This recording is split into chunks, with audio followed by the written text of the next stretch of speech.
Right, good morning, testing. You can all hear us. Nice to see you, everybody. Thank you so much for coming. Oh my goodness, this is awesome. Thank you so much. My name's Chris, not Strange. We're streaming this live on YouTube. If you'd like to share it so that everybody can see what we're doing, that would be amazing.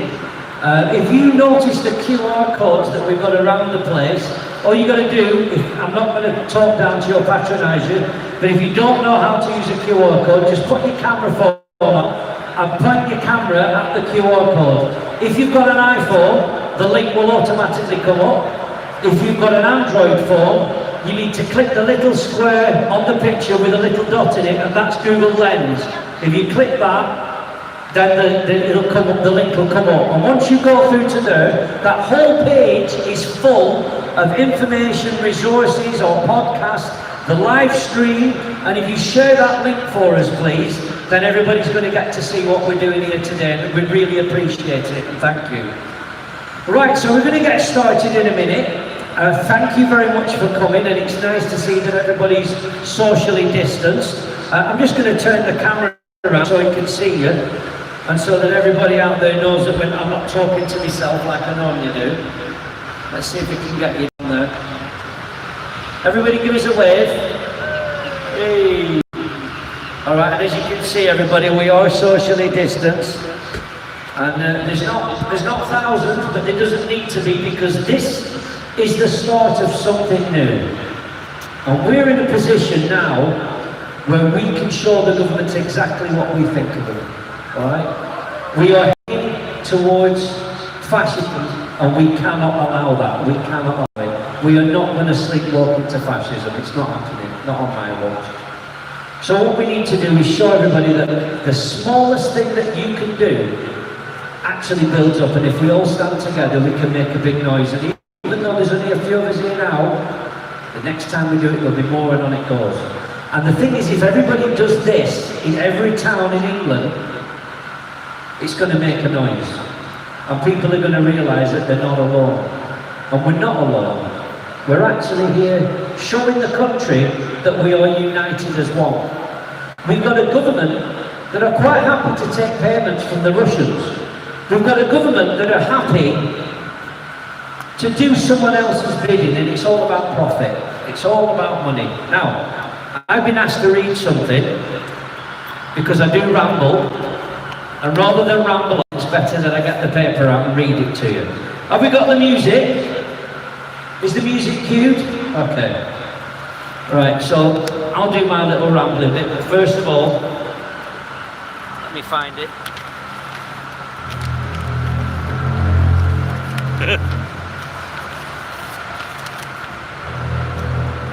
Ladies and gentlemen, there appears to be a threat lurking, an apparent threat to our democracy. Everybody boo. Just like a pantomime. A threat to our freedom of movement. A threat to our diversity. A threat to our unity.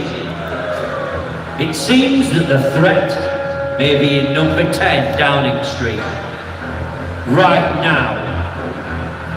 There you go, that's what I was asked to write. Now I wrote something. Let's see.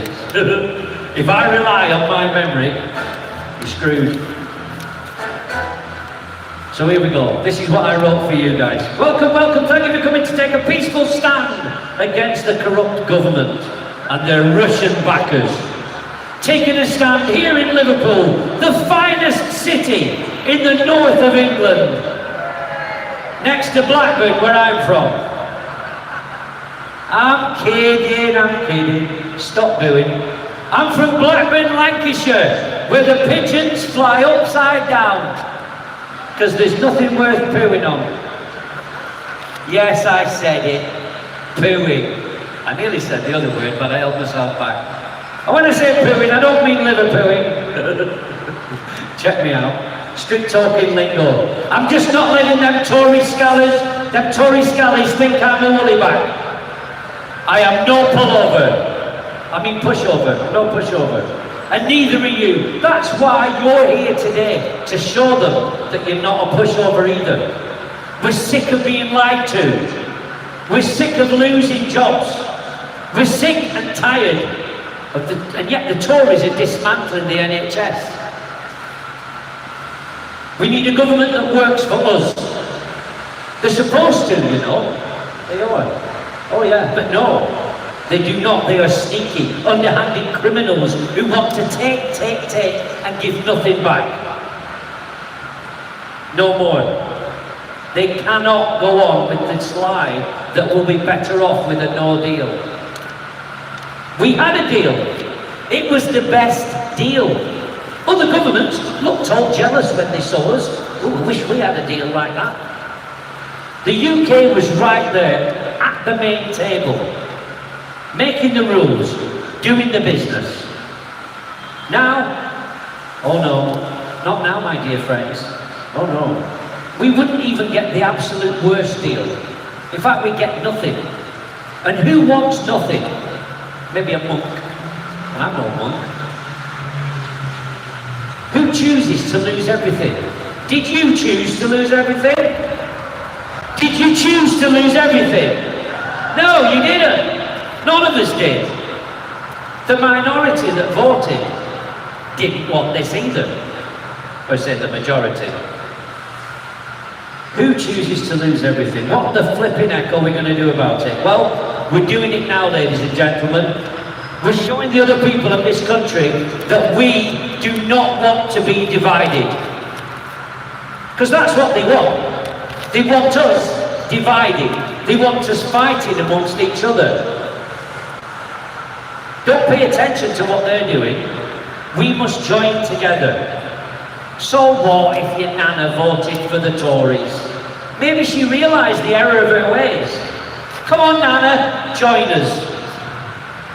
Did your mate believe the £350 million a week on the side of a bus for the NHS? It's okay, it's easy done. He didn't realise it was a lie. Come and join us. Maybe you thought Boris Johnson was a bit of a laugh and he might mix things up a little bit. Not realising that he's just a puppet for Dominic Cummings and his Russian backers. So join us at 3.5%. We're here for you. Just as you guys are here for the rest of your country.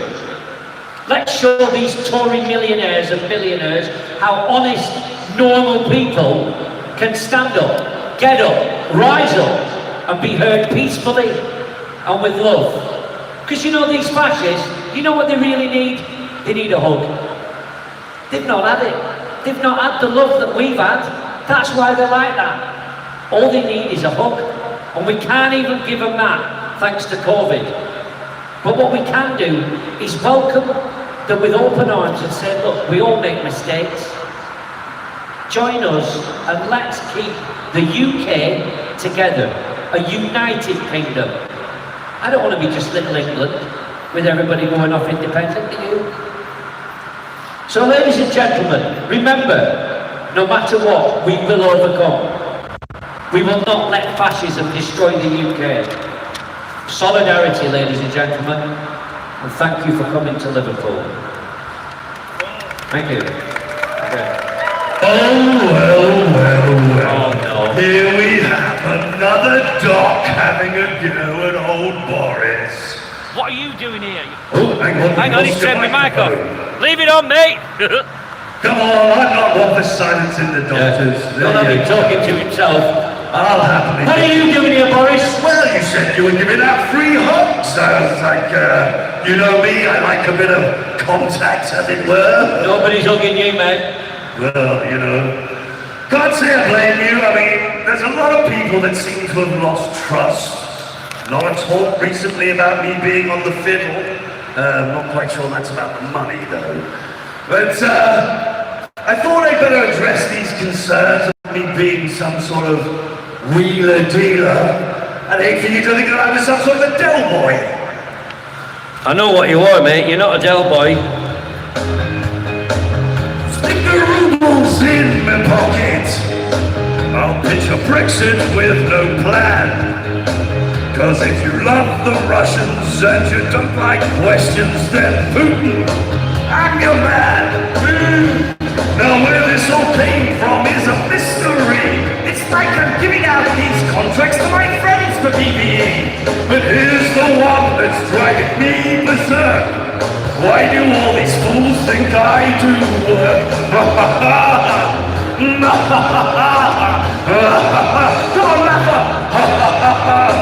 You're all having fun in Brexit Britain. Here we go. Oh, please yourselves. Have the doctor back. Go on then, man. Give them what they want. They don't seem to want a hard man, Rookler. No, they don't. And they don't want our Brexit either. Well, fair enough. Well, be yourselves. Off I go. That's my mate, Holy Mole. And you'll find him on Twitter, @HolyMole. Check out his videos. The guy's a nutcase. Right then, so who are we? We are Concerned Citizen, the Concerned Citizens Coalition. And our aim is to unite disparate groups of individuals under the Merseyside United umbrella to challenge this corrupt government. This government was born from a coup within the Tory party. And it's a cancer which has taken over its host and is now in the process of killing our democratic structures and poisoning our society. They promise to be world beating, and they are, oh yeah, presiding over the highest death toll in Europe and heading for the highest fall in GDP. Did you know we're in the worst recession for 300 years? Yeah, you don't need reminding. From late lockdowns to PPE procurement, taking Russian money and not investigating Russian interference, algorithms over individuals, and handing contracts to cronies without tender or scrutiny. They don't represent us. So I lost my place. They don't have our best interests at heart. So we say, Merseyside, uniting against them. Don't waste your energies fighting amongst yourselves. It's an indulgence that you can't afford. Save your energy for the common denominator here, this administration. Now, Eric Chenoweth did an amazing TED talk about how it only takes 3.5% of a population to overturn a government. And we only need a small minority and we can change the world with courage, passion and commitment. Just 3.5% of the population engaging in civil disobedience has never, ever failed to bring about change. In fact, non-violent protests are twice as likely to succeed as violent protests. And those engaging in a threshold of 3.5% of the population have never failed. In January, we are looking into the abyss of a no-deal Brexit and its dire consequences, in the knowledge that this may coincide with a second COVID wave. 4 more years has never looked so long and felt so daunting. The time for change is now. You guys can be part of that change. So, ladies and gentlemen, there's more for me to read here, but we have got some fantastic acts today. And I'm about to introduce, I need to find it. We got Tim Arnold, what time we got? Oh, we're all right, he's not ready yet, okay. So my name's Chris Strange, and the background for this idea came from a group of people concerned about their future. Concerned about the government's shambolic handling of the COVID crisis, and it's triggered us into action. Me and Ian, we've come from Bristol to be with you guys today. We travelled up last night because this is important to us. And I'm a full-time entertainer, I've not worked since February. And I've got every intention now to be a full-time protester. Because thank you. I've decided. I might have to learn my lines a little bit better, but that's all right. I'm new to this. Johnson and Cummins regime in Westminster was born from a coup, and we know that, because I read that bit. They promised to take back control. And all they've done is taken more from us. They promised more money for the NHS, only to strip it bare and place it on the negotiating table. I spoke to my MP, Luke Hall, and he said to me, he promised, he said, the NHS is not on the table. No, it's not on the table, it's under the table. That's where all the deals are happening. And today they've passed a new judiciary bill to make sure that the judiciary cannot challenge what the government do. Absolute power corrupts absolutely. And that's what we've got in this country. And I don't care whether you voted Leave or whether you voted Remain. I don't care whether you voted Tory, Labour, UKIP. Not bothered, not interested. I want you to look now, honestly, at what's happening in this country and ask yourself, did you vote for this? Most Brexiters, most people that voted, I should say, most people that voted Leave didn't vote for a no deal. And that's what we're going to be getting. And anybody that still supports Brexit now and thinks that it's a good idea, well, I'm sorry, you're wrong. You need to check the facts. And once you've done that, come to us and stand with us. Ladies and gentlemen, it's my honour to introduce to you an artist that I've only just been recently introduced to.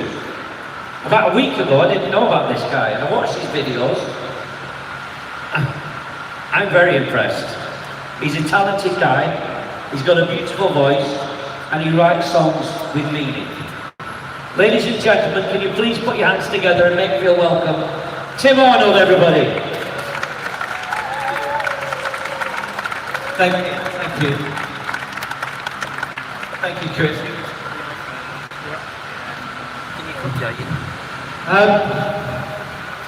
Got a few things to say before I start singing.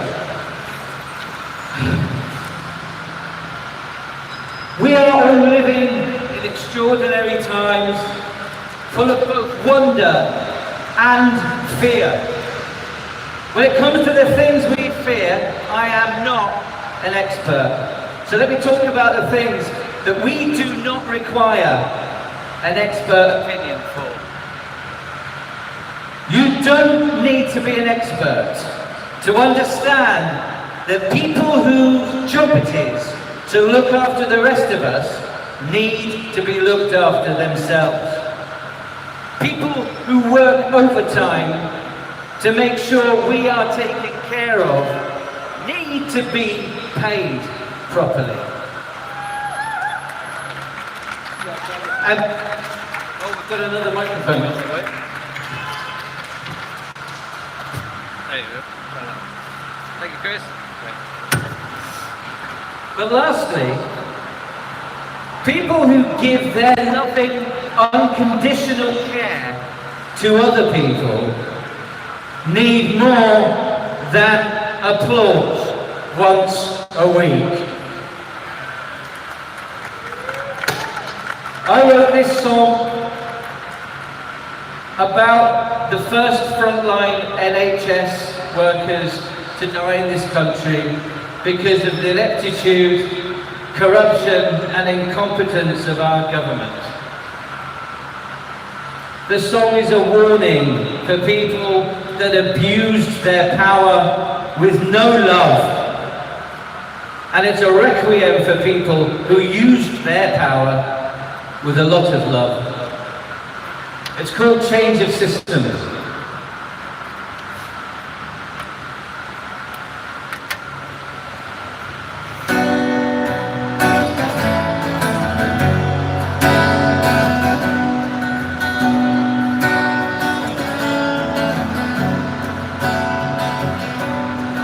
Melody, Ballesteros, Rahima, BBC Delhi, Kevin Smith, Gareth Roberts, Ilani Meadow, Oscar King, Alma Gatina, Abdul Mahmoud Chowdhury, Elva Rico, Sarah Trollope, Lindsay Coventry, Julia, Donna Campbell, Arima Nazarene.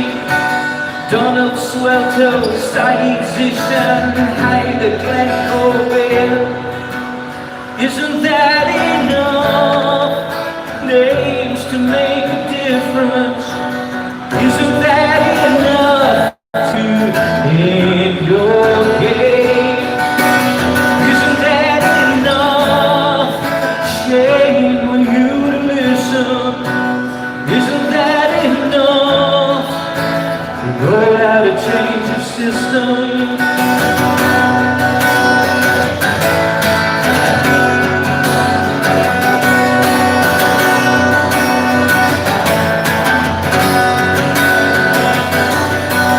Edward Catherine Sweeney, Adele, Tayana, Mohammed, Sami, Shusha, Elizabeth, Lannister, Melanie, David, Barbara Moore, Rouge Sharma, Anton Sebastian Pillay, Eric Labeja, Assalam.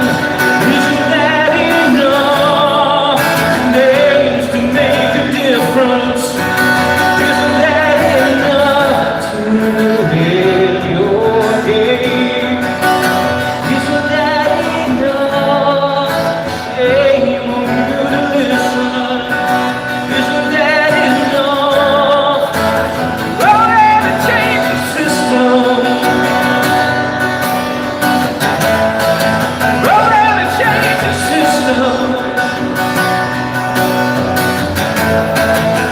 never change the system.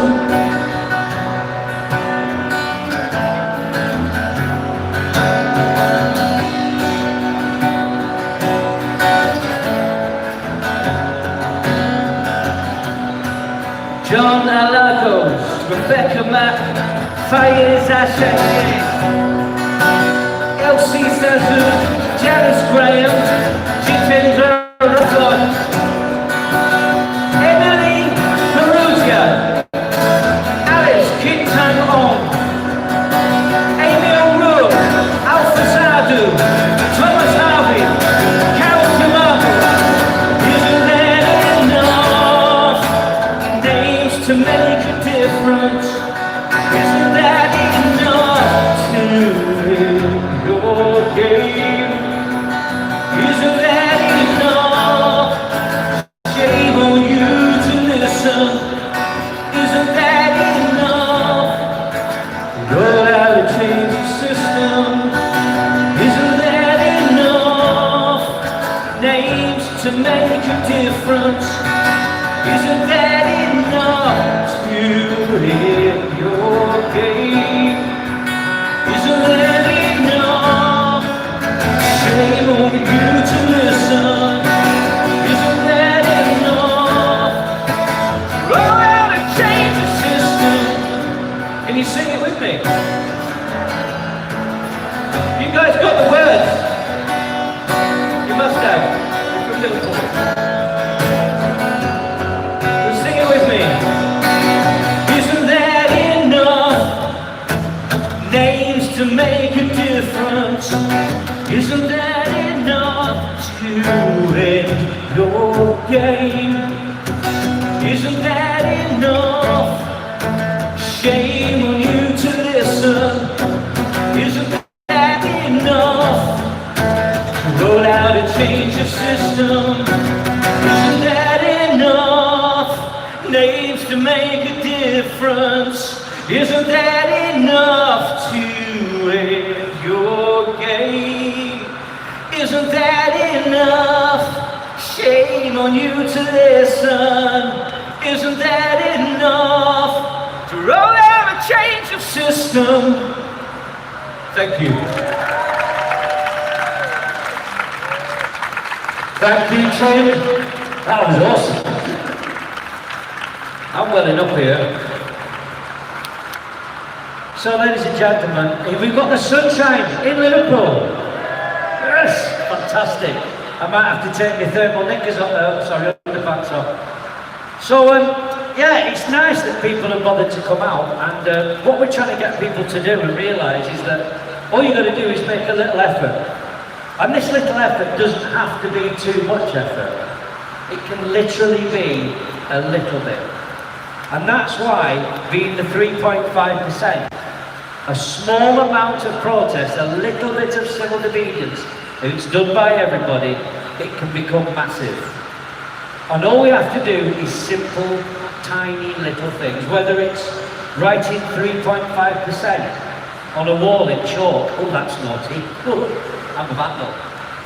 Putting it on the road, putting stickers around, tweeting, letting people know that you're actually part of the 3.5% and that you're not taking this anymore. Just like when you've got people strapping themselves to trees because they want to save the countryside, and people are sat at home going, well, they're mental, aren't they? They're mental. What are they doing that for? Why are they doing that? Because the people asking that don't understand why it's important. Why it's important to take a stand. And by taking a stand, we can do so much. And all we just need is other people to see what we're doing and go, you know what? I'm going to do that as well. Just like I did, just like you did. Now the thing is, the government we've got are not interested in saving the NHS. We know that. They don't care. The fact is, as far as they're concerned, we're just a bunch of plebs. We're nobody to them. We are the have-nots. And the haves want to keep it that way. So what if we die? They don't care. They're not bothered. Less of a drain on them. The NHS is the most important thing, as far as I'm concerned, in this country right now. For the last, 70 years they've been going. If it wasn't for the NHS, I wouldn't be here. Now a lot of people think that's a benefit, but personally speaking, I'm glad for it. I was born premature, 6 weeks premature. I was less than, was it 4 ounces? 4 pounds. It was tiny anyway. I was in an incubator for 6 weeks. I wouldn't be here. I'm asthmatic. I'm staying away from all of you. I'm staying away from everybody. In fact, this is the furthest I've travelled since February. In February I was in Blackpool Magic Convention. That's the last time I travelled. And I travel a lot. And I've been staying at home and staying away from everybody. And I forced myself to come out. Because it's important. And you get people going, oh, well, what about COVID? You can't go doing things like that with COVID. Oh my God. That's what the government wants. If we stay socially distanced, if we make an effort, we wear masks, yeah, I'm not wearing a mask, doesn't work. If we make an effort, we stay away from other people as much as we can, we stay socially distant, coronavirus will go away. Eventually. But the more we mix, the more we mingle, the more difficult it is, the more stress on the NHS, what would we do without them? So I believe we've got somebody from the NHS here right now that's going to speak to you. I don't know your name. Laura. Ladies and gentlemen, we've got Laura, she's a student nurse, and she's committed to looking after other people. Please listen to Laura, thank you. Hello? Hi, can everyone hear me? Can we get a big cheer? There we go. So, my name's Laura, I'm a student nurse, I'm 21, and after seeing the way the government has treated coronavirus and how irresponsible they've been and how badly our NHS is treated and our staff are treated, I decided to kick off my own campaign. So I did a protest about a month ago. It was my first ever protest for a 15% pay rise for all NHS workers, because for the last 10 years we've had pay freezes, squeezes, we've been capped at 1%, and our workload's only getting bigger and bigger. So after everything we've done, it's time for them to respect us. I think everyone here today, we're all fighting for the same thing. We're all fed up of this government, and I think it's important that everyone gets together and we organise so our voices are heard. So I chose to study my nursing because it's a career that I find fulfilling. running and to help others and to save lives. And I didn't think when I accepted that my university offered that I'd be going into my final year having to protest against the government. That doesn't work. We've been undervalued in the NHS and we've been in trouble for many, many years. It's been the headline of papers for years. And it's not the NHS that's in trouble, it's the Tories that are putting it in trouble. We want increased staffing levels and we want our patients to be safe. And we want to be able to meet our patients' needs and to be recognised for the work we do. So the fact that our MPs and government thought it was okay and that it was acceptable to go out on a Thursday and to clap us and to give us a badge as this tokenism, we're going to completely reject it because we don't accept badges and claps. We want to be treated and we want to be paid well for the jobs that we do. We want to be recognised for doing the jobs we do. And the government have more than enough money to give people a 15% pay rise. They've had 7 or 8 pay rises in the last 10 years above inflation. Whilst everyone else in society, all the lowest paid, hardest workers in society have been absolutely done over. I'd like to see one member of parliament work 1 hour on a busy ward or an attack bed. So I tell you now, they'd leave in tears, they would not last. Yeah. I think for their next pay review, we should all go outside and give them a big round of applause. We have 44,000 nursing vacancies to fill, and we can fill them by valuing our staff and paying them a fair wage for the work that they deserve, because I'm tired of seeing my colleagues exhausted after the long shifts.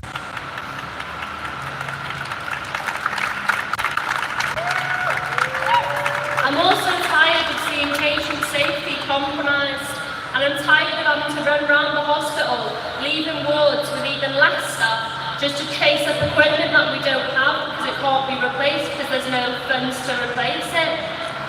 We're not going to let NHS staff be threatened to speak up anymore, and I'm whistleblowing patient safety by calling for a 15% pay rise for all my NHS staff.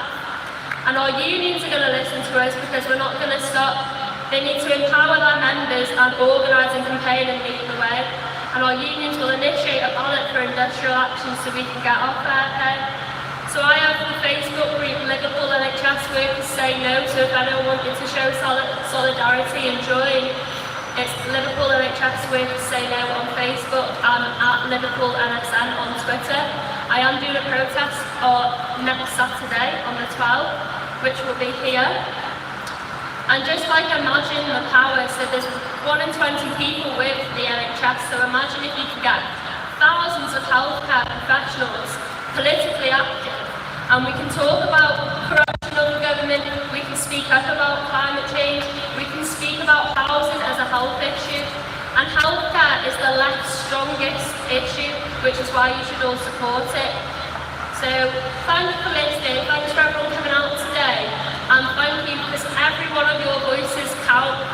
We can stand up against this government. They're getting decreasingly less popular, that's like the worst words ever, but they're not popular anymore. They're not going to fool us, they're not pulling the wool over our eyes, and we're not going to stand for it, and we're not going to let our government get away with what they're getting away with. Thank you.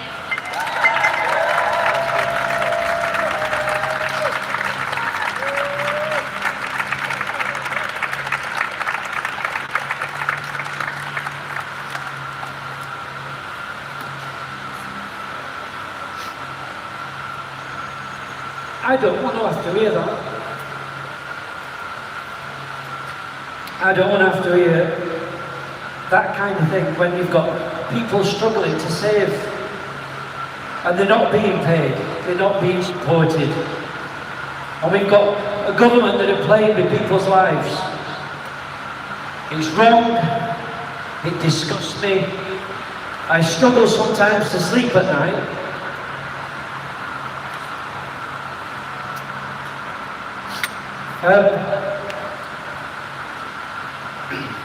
I'm sorry, I'm getting emotional. Whether it's my asthma, my hernia operation, my knee operation, I didn't have to pay for anything. I mean, we all paid for it. We've all paid our dues. But I don't have to worry whether or not I should call an ambulance. Can I afford £2,000 to get an ambulance to hospital so that my wife can have a baby, and can I afford to pay that? If you see what's going on in America, you see how they're being squeezed and they have to pay for everything. If the Americans take over the NHS and the supply of drugs in this country, we're in so much trouble. I use Ventolin, Becotide for my chest. I use omeprazole for my stomach. I got fexofenadine for my skin because I got allergies. I'd be screwed. I couldn't afford it. And there's people worse off than me. I'm fit as a fiddle and I have to take stuff. What happens when people need insulin and it's not available because only 1% of it is manufactured in this country and the rest of it's made in Europe and deals have not been made? What do those people do that need drugs to stay alive? I only need drugs to help me breathe and to keep my food down. But what about the people that have got cancer? Where do they get the treatments from? We must not allow a government to stay in power that is literally letting people die. It's not just about COVID, it's everything. It's wrong, it's morally wrong, humanistically wrong. And that's why we're here today. I really appreciate you guys coming. I really appreciate the fact that you're here willing to make a statement. Because during lockdown, I was losing it. I was drinking every night. I was turning into a right alcoholic. Because I thought I was alone. And I'm not alone. We've got each other. And even if somebody doesn't think the same way, or doesn't like my kind of music, or doesn't agree with the way I speak, or whatever, we've got one common goal. And that is, and it's not much to ask, is to have a government who work for us, to do things for us, to make the country better. Not to rape the country. We've got a government that are actually bending us over. I'm not saying anyone, but you know what I'm talking about. We can't do that, we can't allow it. So, with that, I'm going to introduce somebody who's important in my life. He's a very good friend of mine.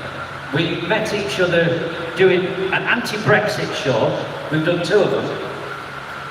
And this country is turned into a circus. The government's full of clowns. We need a ringmaster. And ladies and gentlemen, Holy Mole is that ringmaster. Give him a big round of applause for the Holy Mole. Hello, hello, hello again. Glasses off and silly wig off as well. Glasses on and silly wig off. I'm going to sing you a little song in a moment about the NHS, but again, if you will indulge me in my 2 minutes with the microphone as well. This government is very good at dividing us. Since the referendum back in 2016, I think that's kind of all they've been doing is dividing us. And if this movement is going to have to get some motion behind it, we've got to remember the things that connect us. The things that we all care about and want to fight for, and see how wrong it is in our country at the moment with the dealing of the institutions and the values that we hold. I'm sick of being defined by this absurd notion of patriotism that this government is pushing. I know the values that my grandfathers fought in World War II for, and it's not to have thugs on the street raising their right arms with the salute of the enemies they fought. Those people are not patriots of this country.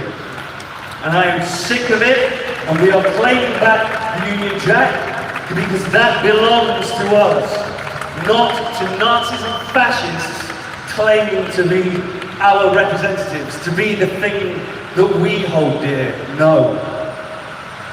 Now, I want you, on your social medias, share your personal stories. Let's get to know each other again. Because that's what we forgot. We've been defined by Remainers and Leavers for just far too long. Now, that's not to say that I don't think that's an argument still worth having. But let's remember who we are. I've been an entertainer all my life, up until about 10 years ago when I retired for medical reasons. I developed a career in retail, and then the referendum came along, and I got made redundant.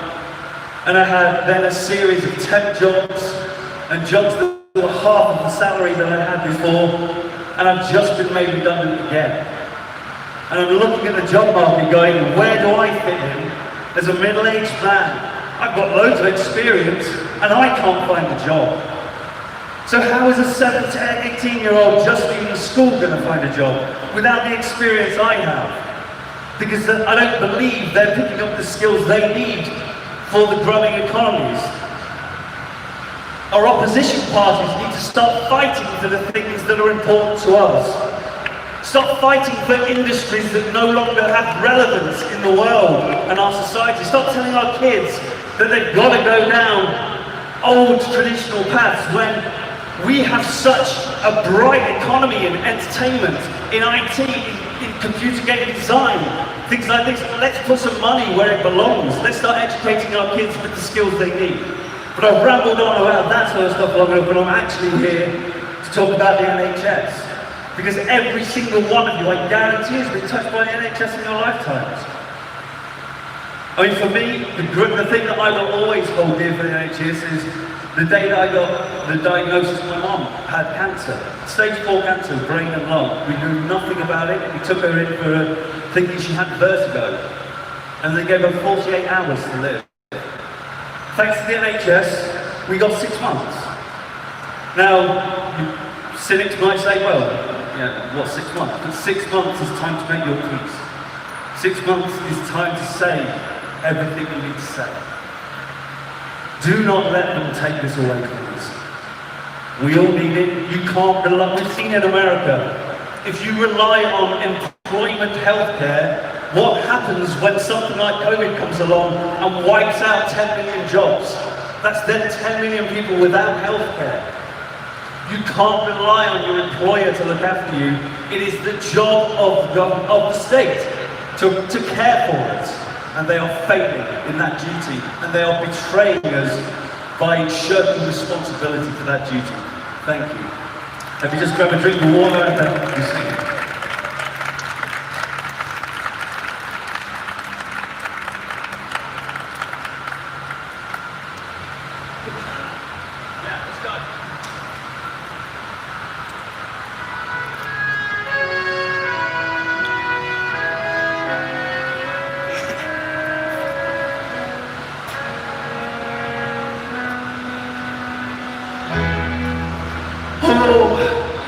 You may be Tory, some folks, they do go Tory, hearing the same old project feel.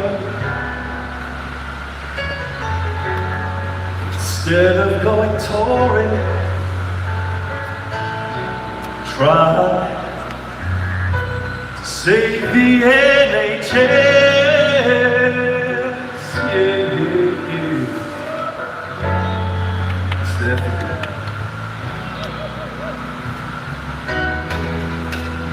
You know they're waiting, just anticipating to sell our care and sharing service under duress.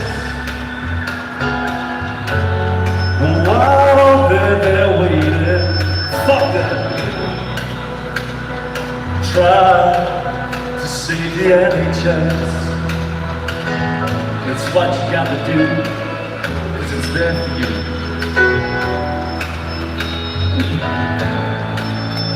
It's not just sentimental, no, no, no, no, no. We all have need for help, yeah. And the soft words in their manifesto, yeah, it makes it easier to access, strip it bare. You will regret it, oh boy. Your kids will never forget it. Love is all we have left to share. Cause it'd be so evil when all you gotta do is try to save the NHS. Oh yeah. Oh yeah, yeah, yeah, yeah. A little or a greener, maybe lamer. You got to, you got to, you got to, you got to try to save the NHS. Yeah, yeah.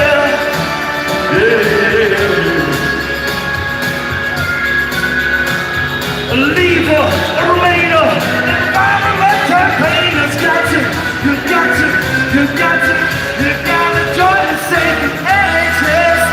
Try to save the NHS. That's what I'm saying. Live there or a greener, maybe labor. You got to, got to, got to, got to. Oh yeah, yeah, yeah, yeah. Say yeah, yeah, yeah. Try to take our help here. We won't leave it alone. You got to, you got to, you got to try to save the NHS. That's what I'm saying. Oh yeah. A leaver or a leader, and out of our campaigners join us. You got to, you got to, you got to try to save the NHS. We'll try it, we'll save it. Don't let them take it away from you. No, no, no. Live there or a greener, be labor. You got to, you got to try to save the NHS. Thank you very much. Cheers.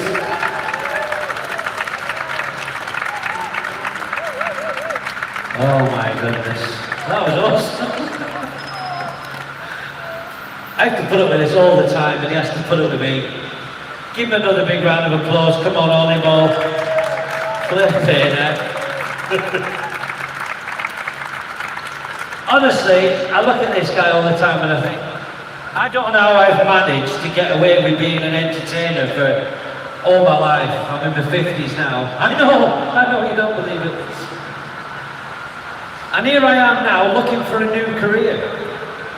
And I found myself surrounded by more talented people now than all throughout my career. And that's not to say the people I've worked with before are not talented. You are, and I love you. But I found that doing this, I'm meeting so many more people that have got real talent, raw talent. It's not about being polished, it's not about being smooth. Because these are the people in government. They want to look smart, they want to look smooth. It's all about appearances. It's not real. It's not real.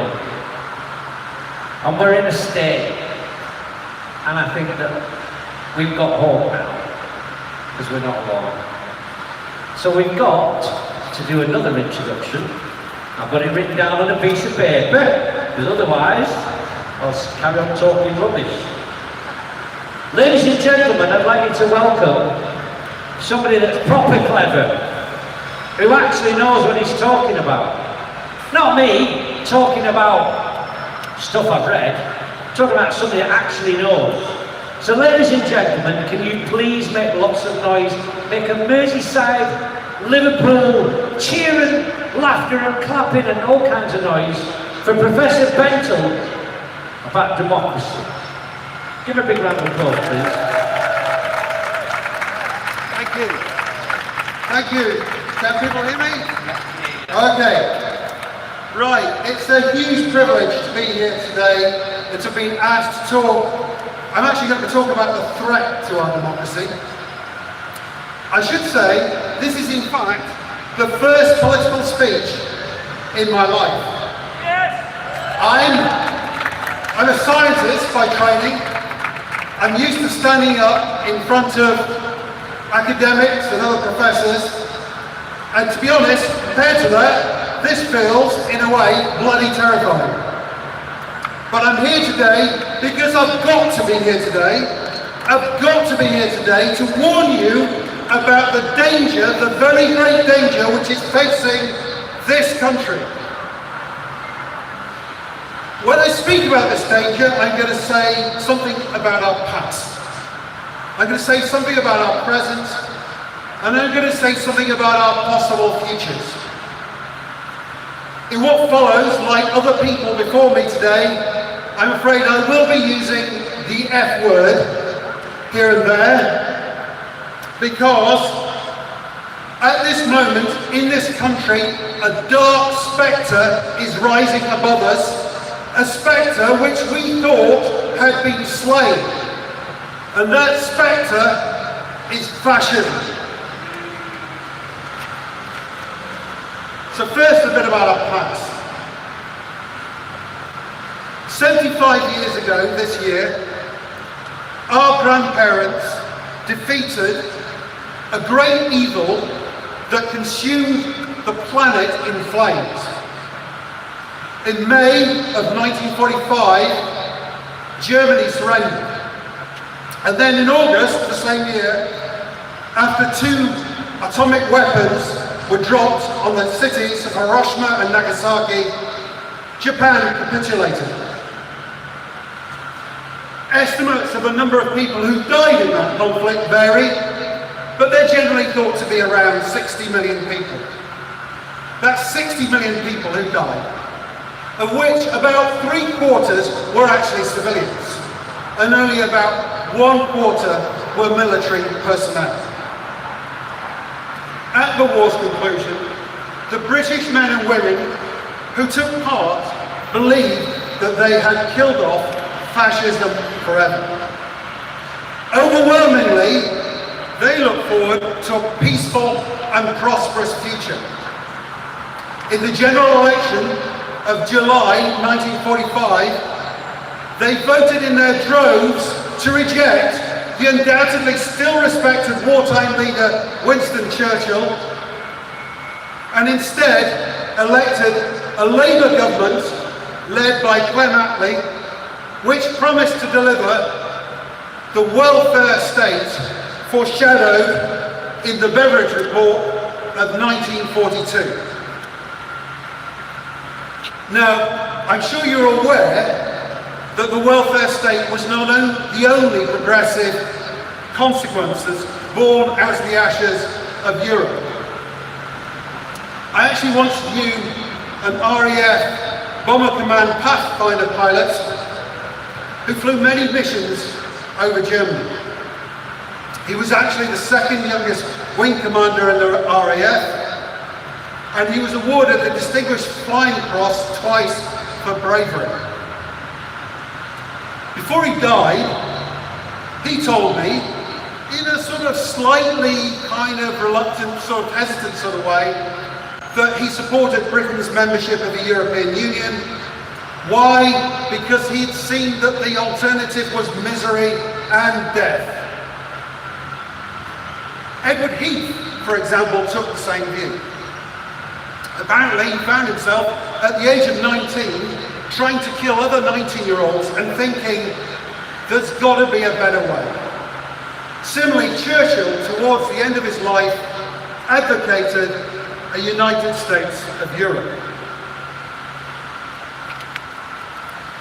The European Economic Community, which was the forerunner of the EU, was therefore conceived explicitly as a peace-promoting project, on the theory that nations that trade together rarely go to war. By that standard, at least, it has been an extraordinary success. We are now living through the longest period of European peace ever. No country which is a member of the European Union has ever gone to war with another member state of the European Union. And by the way, I'm frequently told by Brexiteers that this is due to NATO. It's not. NATO was not about preventing war between member states. In fact, two member states of NATO, Greece and Turkey, have gone to war with each other since joining that alliance. So it's ironic, really, that the door to fascism has been opened, not in continental Europe, but in this country today, by our exit from the European Union. So I'll now talk about our near past and our present. It's a tragedy to recall that in 2012, we proudly hosted the Olympic Games. In the opening ceremony, designed by the film director Danny Boyle, Britain was portrayed as a diverse, multicultural and outgoing country. Something has clearly gone badly wrong in the intervening years. You may think that using the word fascism in this context is hyperbole, but it's not, for reasons which I will explain. When I use the word fascism, I'm not thinking of men in jackets. George Orwell, in The Road to Wigan Pier, said, "English fascism, when it arrives, is likely to be a sedate and rather subtle affair. At first, at any rate, it will not be called fascism." In fact, it has always been thus. Fascism was delivered in Germany democratically by voters who voted for Hitler and who won over him not by the promise of concentration camps, but by the promise to make the country great again, to reject international treaties. In Hitler's case, it was the membership of the League of Nations that he wanted to reject, and to keep out migrants. In short, he promised to take back control. Like it or not, Brexit was delivered on exactly the same promises, and it takes an extraordinary brinkled view of history not to see it. What is fascism? At the core of fascist ideology is nationalism, which is very often mistaken for patriotism. It's in fact a very different thing. A patriot loves his country, recognises faults and strives to make it better. A nationalist, by contrast, sees his own country as being in perpetual opposition to other countries, which he denigrates and seeks to dominate either economically or militarily. This way of thinking is easily exploited by demagogues. Now a bit of psychology, I'm afraid I am a psychologist. We know from psychological research that human beings have a basic evolutionary need to belong to powerful groups. In the past, those groups have been villages, tribes, cultures, religions. The nation state, as we understand it today, is in fact quite a recent invention. You could argue about when it began, but there's a plausible case that you could say it began in the Napoleonic period, the modern state as we know it. With its flags and national anthems, it has proved to be a potent means of channeling these fundamental human emotions, this need to belong.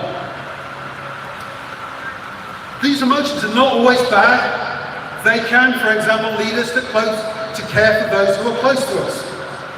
But they can be easily manipulated to provoke hatred and violence towards those outside our group. The hallmark of nationalism is exceptionalism. The belief that one's nation is somehow eternal and exceptional. When we hear the song, "There Will Always Be a England," we forget that in reality Great Britain has only lasted since 1706, the Act of Union, roughly about 300 years. Less time than the lifespan of the Kingdom of Wessex.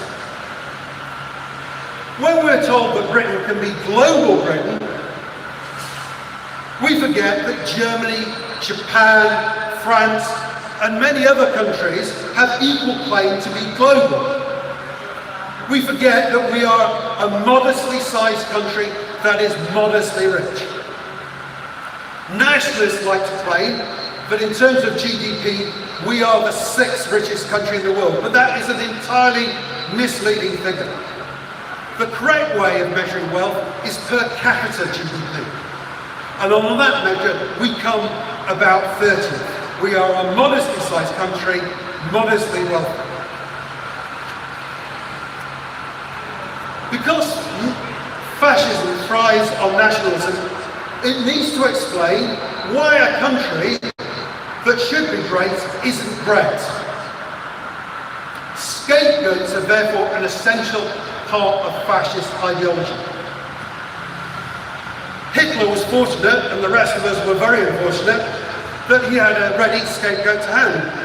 That scapegoat were the Jews and communists who were blamed for Germany's defeat in 1918.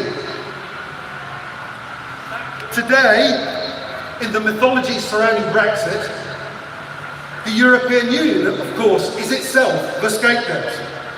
We are told that it has consumed vast amounts of British taxpayer money, that it has shackled us with all sorts of ridiculous laws, limiting, for example, the power of our vacuum cleaners and the bendiness of our bananas. None of these things are true. In reality, when you do the accounting properly, it turns out that every member state of the European Union received more back than it paid in. You might not think that's possible, but if you take into account the indirect benefits, it is true. Every member state received more money back than it paid to Brussels. The vacuum cleaner regulation was actually suggested by the British government to Brussels as an environmentally friendly measure. And the curviness of banana story was invented by an imaginative Daily Telegraph columnist who you may have heard of by the name of Boris Johnson. I'm now going to make a confession. It may shock you to learn that I was actually once a young conservative. I know. I came from a family of middle-class conservative activists, so when I was at school, I followed in their footsteps. That was before I went to university and learned better ways. Ironically, it was as a young conservative that I campaigned in the referendum of 1975 for Britain to retain its membership of the European Economic Community. And to be fair on myself, the Tory party from that period, before Thatcher, was not all bad. It had a number of values which most of us today can actually relate to. It believed in respect for traditions, a kind of patrician approach to caring for people less fortunate, the upholding of democracy, and the importance of honesty and truth-telling, values which were beaten into many Tory MPs by their headmasters in their English public schools. It will not surprise you if I tell you that that Tory party no longer exists. What remains is a hollow skin, superficially resembling the old Tory party, but hollowed out and eaten from the inside by vampires. Fascism finds its way to power by capturing conservative elements within the population. Without the cooperation of conservatives in Germany in the 1920s, Hitler would never have become Chancellor. And the same is true today. In order to ensure electoral victory in 2015 and 19, the British Conservative Party has increasingly pandered to extremists from the British National Party and the Brexit Party to the point where they have now become indistinguishable from them. Anyone explicitly avowing old Tory values, the Heseltines, the Soamses, the Gorts and the Greaves, have been purged. What remains is a gang of psychopaths. I use that word carefully. I am a psychologist. I know what a psychopath is, and I can tell you many of them are actual psychopaths. They care about nothing other than clinging to power. That's all they want. And in clinging to power, they have chosen to follow the same old fascist rulebook. They lie to us, to our faces, day after day. Even when they know that they're lying, we know that they're lying, and they know that we know that they're lying, they lie to us anyway. Remarkably, this was actually foreseen, this is incredible but true, by no less a figure than Joseph Goebbels, who in 1941 wrote, "The essential English leadership secret does not depend on intelligence." How true that turned out to be. The English follow the principle that when one lies, one should lie big and stick to it. They keep up their lies even at the risk of looking ridiculous. The fascist, of course, seeks to inflame nationalist emotions by directing fear and hatred towards the other. I don't have to tell you how that worked out in Germany. Today, we see an endless stream of propaganda about what in reality is a small number of desperate refugees crossing the English Channel. While Farage posts videos of what, using inflammatory language he calls an invasion from the beaches of Kent, Paul Golding and his thugs from Britain First are breaking into hotels where refugees are being temporarily housed to threaten them. And Priti Patel, following the racist dog whistle, is ramping up deportation flights. The fascist rages against anyone who has the potential to constrain his actions. Potentially embarrassing reports by intelligence services about foreign interference in our democratic process are suppressed. The civil service is in the process of being dismantled. Its senior civil servants cold. The judiciary is being attacked and cowed. Our right-wing press labels our judges as enemies of the people. Anyone using the law to defend the human rights of migrants is held down as an activist lawyer, as if you'd like to have an unactive lawyer to look after your interests. Legislation is being planned to limit judicial review so that the government is no longer accountable to the law. And of course, any government that thinks it is above the law inevitably believes that it can do what the fuck it wants. It can take huge sums from Russian donors and even appoint one of them with plausible connections to the old KGB to the House of Lords. It can trash the Constitution by proroguing Parliament to lock out MPs and to stop them from scrutinising their actions. It can take bribes from billionaire property developers with impunity, and it can use the excuse of the coronavirus pandemic to drag rivers of money into the pockets of their cronies in shabby backroom deals for PPE and ferries that either are not fit for purpose or actually don't even exist. Which brings me to our possible future. In case there's any doubt, I'm not saying that Britain today is a fascist state. But under the new revolutionary Conservative Party, Britain has taken the first steps down the road that ends in fascism. And some kind of fascism is one of our possible futures. Am I saying that I expect some kind of sudden suspension of the normal democratic process? It's not impossible, but probably not. But it's important to remember that fascism historically has always been delivered by the democratic process. Fascism is introduced step by step by a willing population who doesn't notice what is happening until it is too late. Am I saying that the 14 million people who voted Tory in 2019 were fascists or fascist sympathisers? Of course they were. Many of them are ordinary, decent people, just as many of the people who mistakenly voted for Hitler, many of the 17 million people who mistakenly voted for Hitler in 1933, were actually, strange though it may seem, ordinary, decent Germans who just wanted to make Germany great again.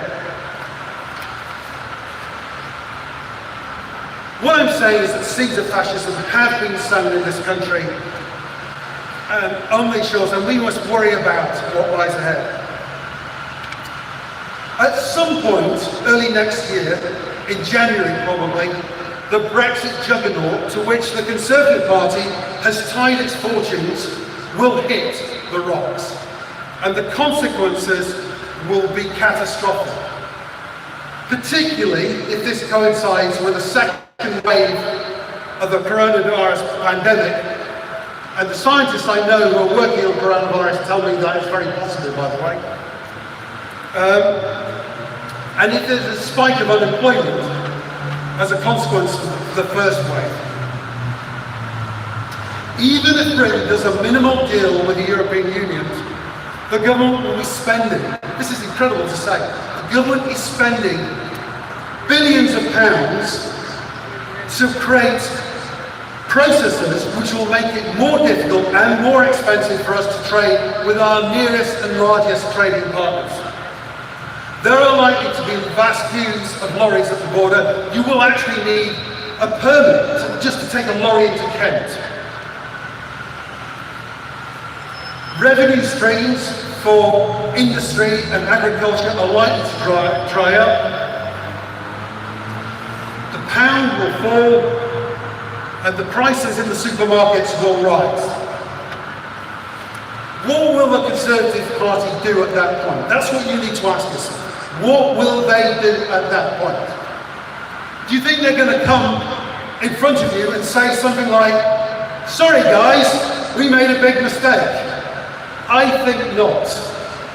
More likely, they will go further down the authoritarian, xenophobic and totalitarian path, step by step, until we arrive at fascism. And you need to ask yourselves what you will do when that happens. I saw a Twitter thing recently, which you've probably seen yourself. If you're wondering what you would do if you're in 1930s Germany, you're doing it now. I want to finish this rant, with a quote from the Yale University historian Timothy Schneider.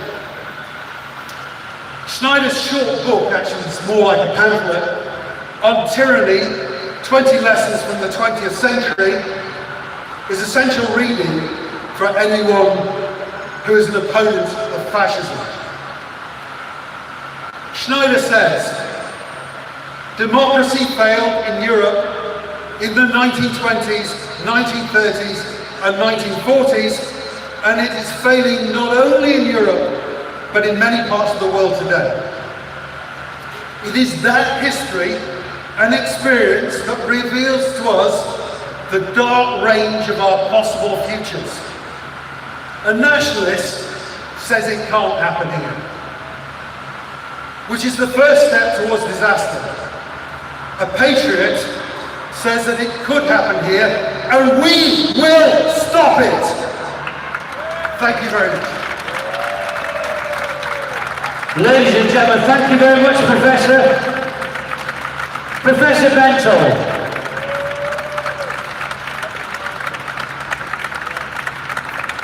I love listening to people that know what they're talking about. And that's the thing. You might hear something and you need information. You go to an expert, you go to a scientist, you go to a psychology professor. Ladies and gentlemen, we're going to continue, but before we do, please can I stress the importance of at least taking a photograph of one of these QR codes that we've got printed up for you. If you can't do the whole thing now and you don't want to check the link now, if you just take a photograph, so the little squares that we've got on the lamppost, if you take a photograph of that, when you get home, you can get your phone to convert it into a link. Or if you just point your camera to it now, the reason we're saying this is we've taken time to populate that page with all the resources, all the links. We've got this live stream that will be able to watch later. Also, we're recording this in 360, so if you've got your virtual goggles, you can put them on and you can relive the moment. And also on there, which is really important, there's a donation link to Crowdfunder. The organisers have done this basically out of their pocket, and it hasn't been cheap. It's not been as expensive as you'd think. And the first fundraiser raised 500 quid. It turned out that wasn't enough. So we did another fundraiser, and we need to raise another 250 quid. If you haven't got the money, that's fine. We're not after it if you can't afford it. But if you can, a couple of quid, fiver, that'd be fantastic, and it'll help go towards another protest that we're going to do. I've not earned anything since February, and like all entertainers that I know, we are all out of work. And furlough, which for me was 500 quid a month, which is nothing, but it's better than nothing really, and I'm grateful for that. But from October the 31st, that ends, and from October the 31st, we will find out if we've got a deal or a no deal with Europe, and then that's when we know whether or not we're in trouble. And it's going to be a lot of people are going to be out of work from that date as well. So ladies and gentlemen, I'm going to introduce you one more time to my favourite artist of the moment. Ladies and gentlemen, a big round of applause for Tim Arnold! Thank you. I just want to say something very quickly this time before the song begins. Somebody very important to my community, and I believe our community, died 2 days ago. His name was David Graeber. He was an anthropologist, an activist, and a critic of inequality. He left behind a lot of tools that we can use, and that will be the best tribute to his life. Here's one thing that he said that I think is really poignant to today and those of us that have turned up to share. David Graeber said, "The ultimate hidden truth of the world is that it is something that we make and could just as easily make differently."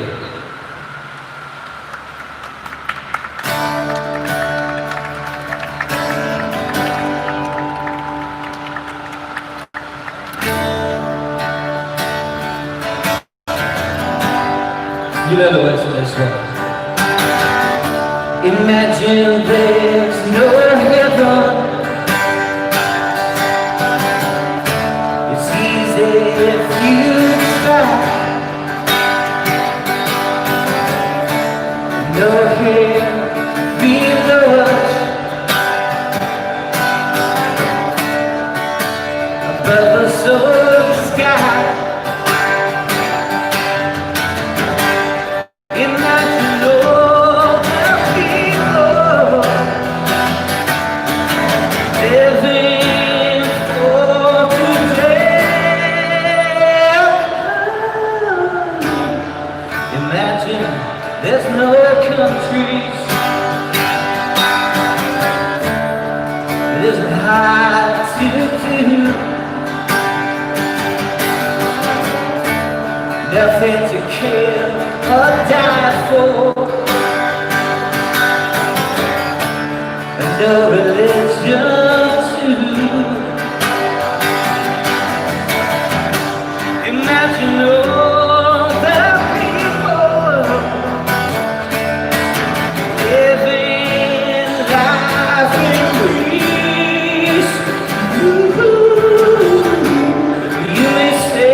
someday you join us.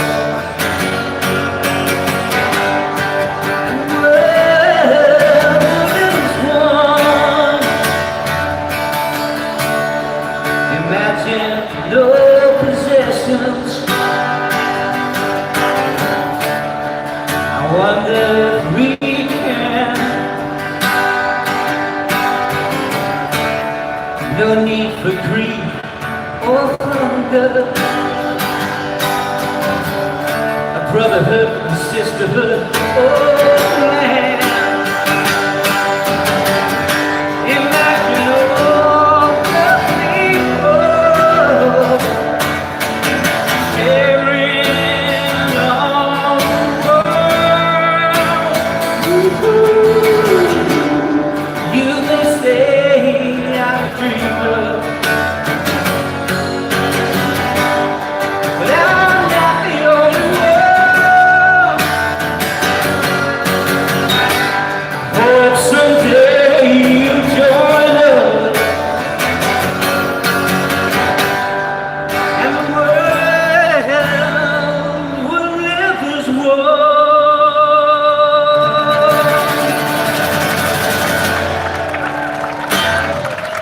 Thank you. I'll be back later. But now I'm going to give up to the stage to a very important lady indeed. I think that's right, isn't it? Certainly is, one of my favourite ladies. Do you want to introduce her? Go on then. Ladies and gentlemen, it is my pleasure to introduce one of my favourite Twitter followers. She actually follows me. And we met for the first time last night, and I've not been as impressed with a woman other than the time I met my wife. Ladies and gentlemen, can you please give a big round of applause for the MEP for Burnham Castle. Ladies and gentlemen, it's Julie Ward, everybody.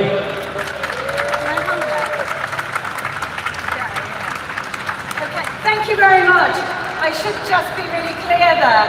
I was the Member of European Parliament for the northwest of England from 2014 when I stood against the fascist Nick Griffin and kicked him out of the European Parliament, and we destroyed the BNP then. And I stood again in 2019 last year, and we stopped Tommy Robinson and his fascists then. So, I represented 6 million people for 5.5 years.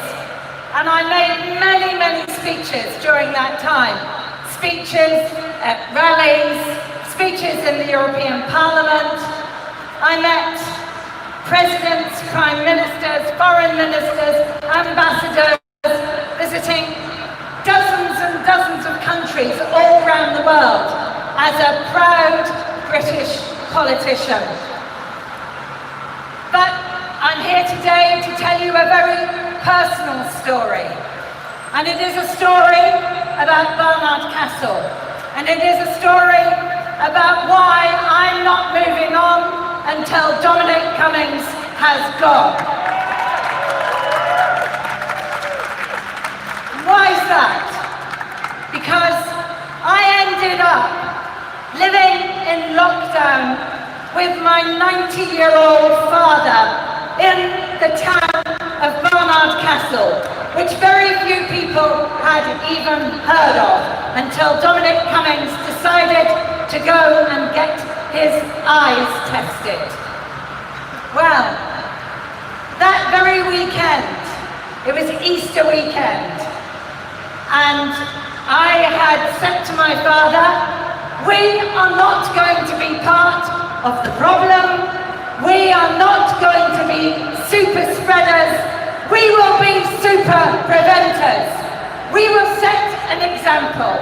We will stay here in your one-roomed flat, in your sheltered housing accommodation, which is where I was for 4.5 months, sleeping on the floor of my father's flat, on the first floor with no access to the outside environment.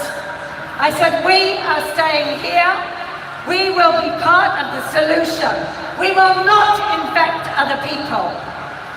So you can imagine my distress when I discovered that Dominic Cummings thought it was all right for having a day out with his wife in Barnard Castle, in the very place where I was, where I chose not even to venture outside the door.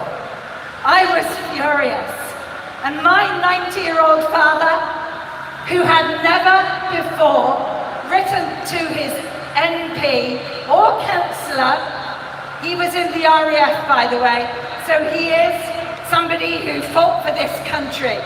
My father wrote to his newly elected Conservative MP, Dehenna Davison, she's called. She hangs out with fascists in pubs in Bishop Auckland. Find out about her. She's on Hope Not Hate's watch list. He wrote to Dehenna Davison, and she has not replied. But things for us as a family became worse, because my mother had been in a nursing home for 3 years. She had dementia, and the home was literally 5 minutes walk up the street from where my dad lives. And we were not allowed to go and visit my mother from the period where lockdown began until she started to die.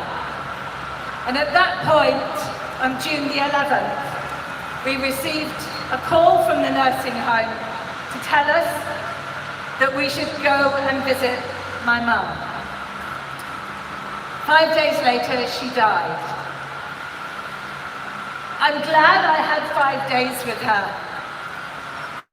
But for 3 months, there was no contact between my dad, my mum, my sisters, and my mum. And in the nursing home, they had COVID. My mum tested 3 times negative for COVID, but she had the symptoms. And I don't know how many of you know this, but a third of the negatives are false negatives.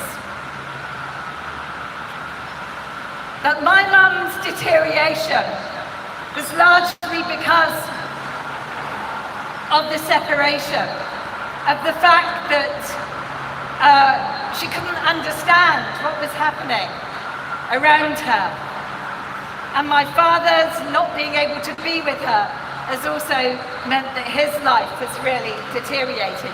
His health has really deteriorated. So I became one of the bereaved during the pandemic. And I'm not unique, and I think that's really important to remember. There are thousands of people who have lost loved ones during this pandemic, unnecessarily, because of the way that the government failed to act, because of its total ineptitude in dealing with the crisis. Because when the other countries were warning that we were going to get COVID-19, where was Boris Johnson? He was delivering Brexit. He was making speeches in Greenwich that sounded like something from the Empire. He missed 5 Cobra meetings. He wanted power, but he didn't want to do his job.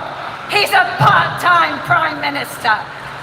And the Tory party actively seeded COVID into nursing homes by sending back old people out of hospital without testing them, and put people like my mum and her carers on the front line. He didn't care about any of us. So I'm angry. I'm one of the bereaved, and I am angry. And Nazir Afzal, who used to be the public prosecutor for the northwest of England, he is also bereaved. He lost his uncle early in the crisis.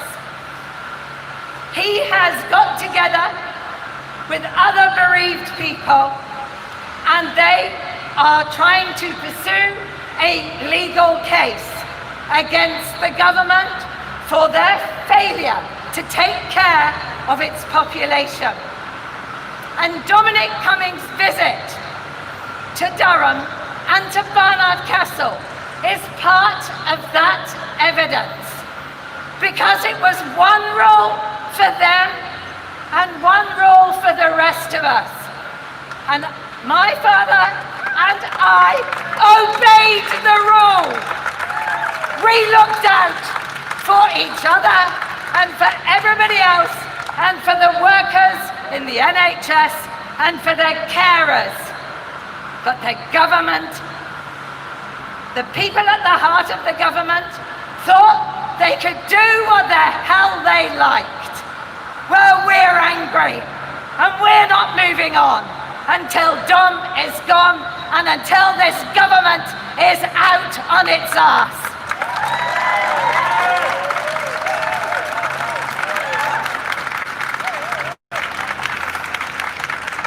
So, be angry. Use that anger. You know, I was never in politics until I got angry. Round about 2010, 2011.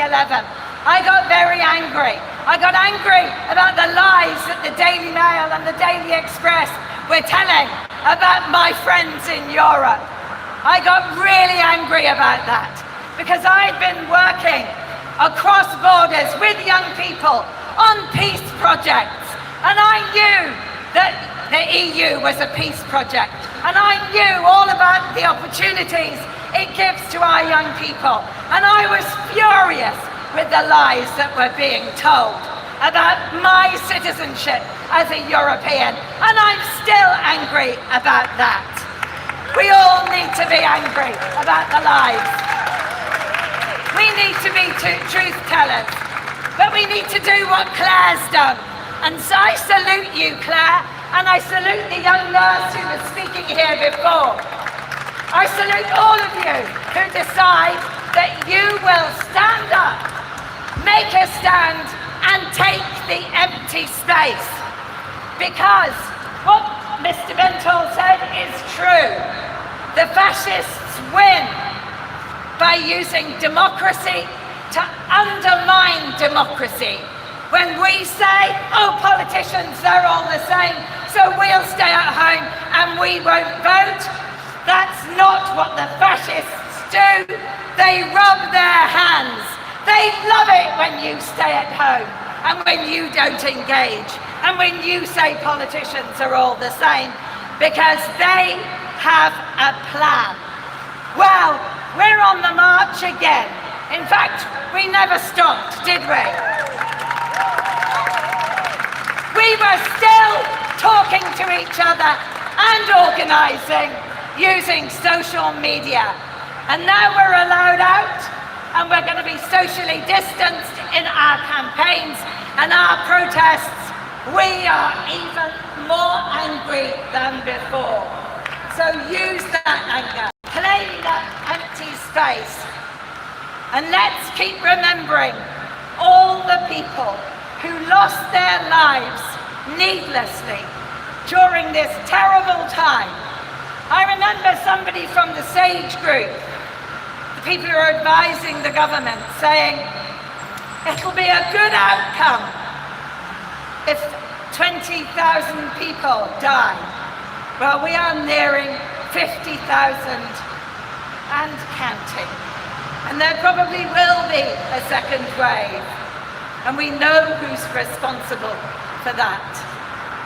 So, today is COVID Memorial Day. Now, some of the organisers here didn't know that, but I think that's serendipity. I think that's meant to be, that you organise today on the day when there's a national memorial for all the people people who died during this pandemic. And there's a campaign to create a 60-hectare forest, a memorial space where we can tell stories about the people who died during this pandemic. We will not forget them. We will always hold them in our hearts, and we will stand up for decent, quality democracy, because that's what we need. Not pretend democracy, not fake democracy, but quality democracy, where people understand the questions they're being asked and are not afraid to ask the politicians questions either. So thanks for being here. And if you're still here tomorrow, at 1 o'clock tomorrow, there is a rally here to welcome refugees. So show your solidarity also to the people who are fleeing conflict and unsustainable lives because of climate change and war and terrible dictatorships all over the world. You know, sorry, last thing I'm going to say. My family were Huguenot refugees.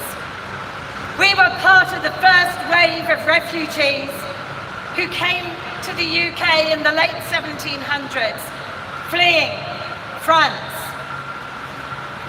We gave the word refugee to the English language. And my family were lace makers, and they settled in Nottingham. And with their lace-making skills, they founded the wealth of that city. So let's welcome refugees with all their skills, all their hopes, all their dreams. We're all refugees and migrants. Thank you. Thank you, Julie. I love her. I do. We've just got to change the generator. So if you just give us 1 minute, and we've got Laura D singing for us, but we want to make sure that the generator doesn't pack in. So if you just give us 2 minutes, we're going to refuel that. We won't have any sound. Is that okay? Whilst we're doing that, take your photographs of the QR codes, visit the page. Please retweet the message we've been sending. We've been doing this live video, first time we've ever done it. It's working really well. And we've only got 7 people watching at the moment, but if you could share it out, that'd be fantastic. So point your camera at the QR code, click the link, you'll see the video, click on the video, or just share that page with your social media, please, and you can watch the video afterwards. We're going to go silent for 2 minutes. Thank you.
Changing the generator, we'd like to do a photograph with a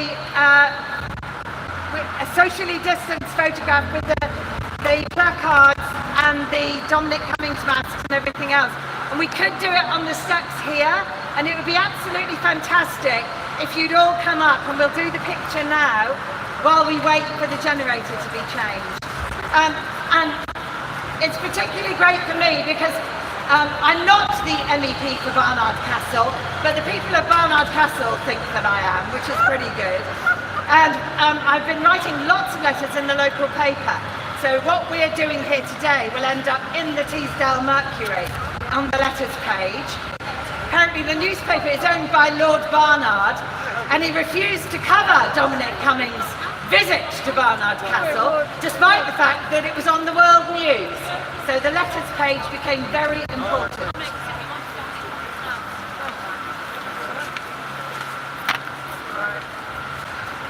I've got some more.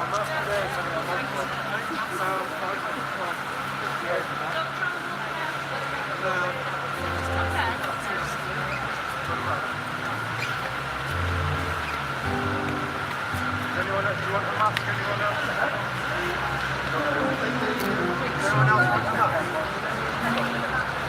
Who wants to be socially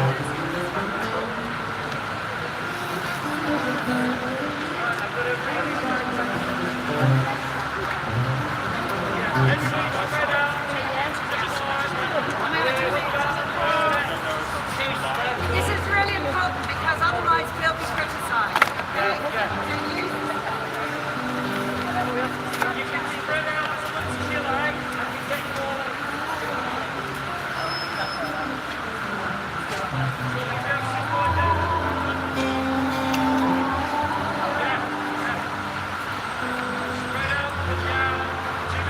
One, two.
I'm sorry, Chris, not strange. I think we jumped the gun a bit there. You're meant to introduce us. That's alright. You're doing fab. I love it.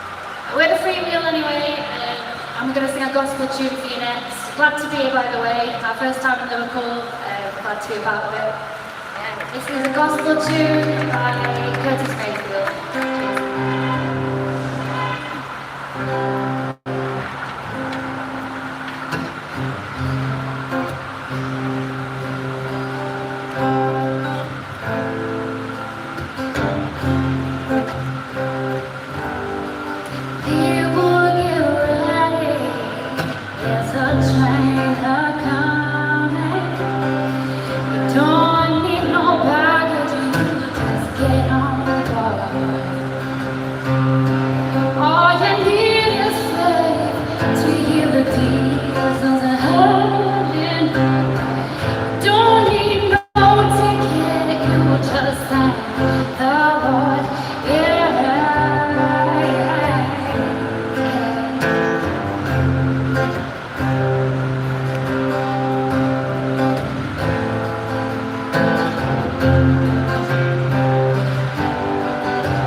We're going to finish off today. So we've been the Freewheel. We are on Twitter on the Freewheel UK.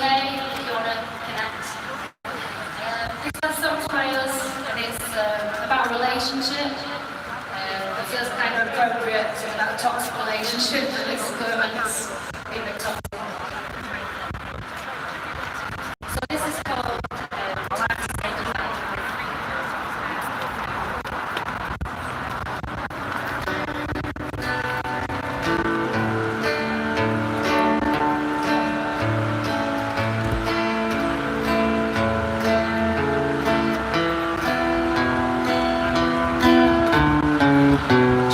Change, at least you told me that you'd try.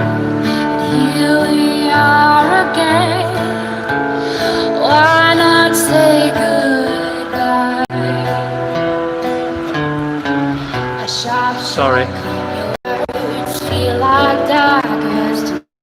But here we are again. A knife in my heart. It's not your fault. No, you are never to blame. You're always right, and I'm fanning the flames.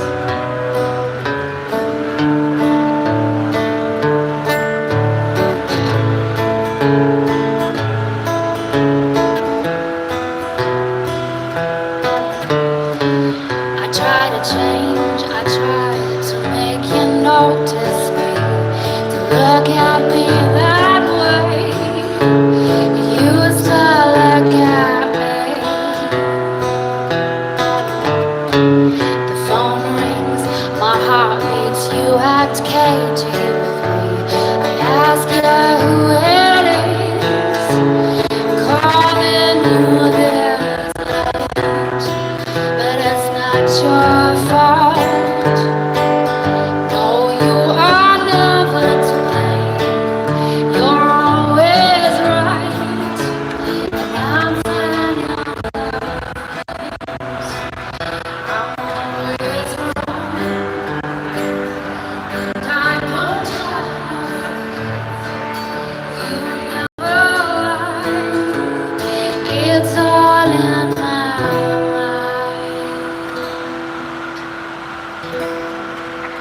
It's time to say goodbye.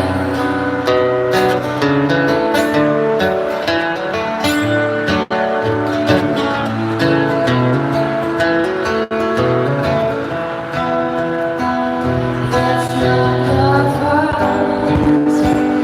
No, you are never to blame. You're always right, and I'm fanning the flames.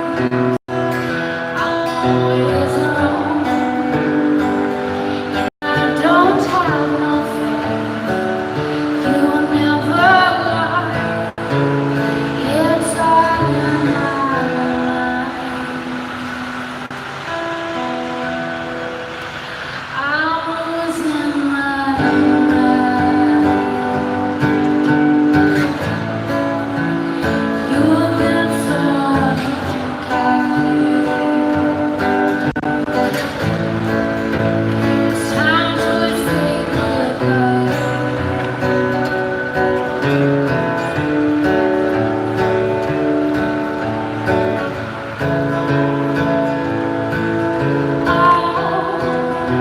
It's time to say goodbye.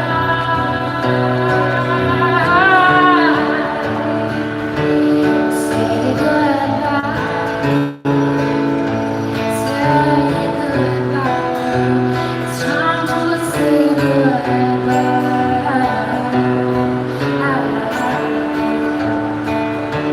Say goodbye. Say goodbye. It's time to say goodbye.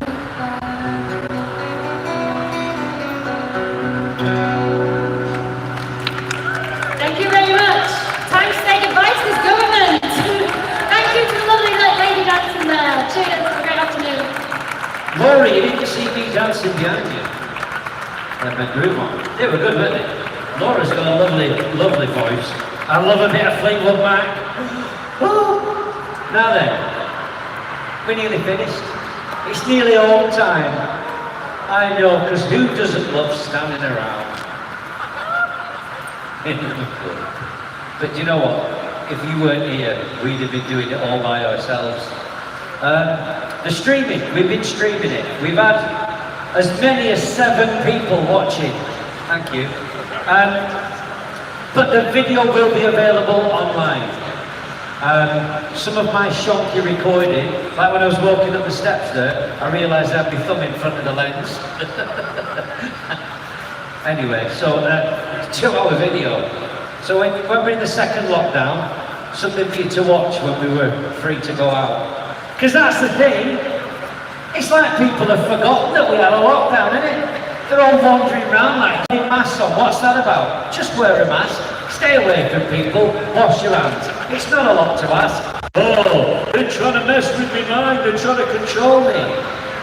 The same people think that there's cameras monitoring your face. Put a mask on, the monitoring doesn't work. Wear a mask. Do you know what I mean? Bonkers. Anyway, I've had fun.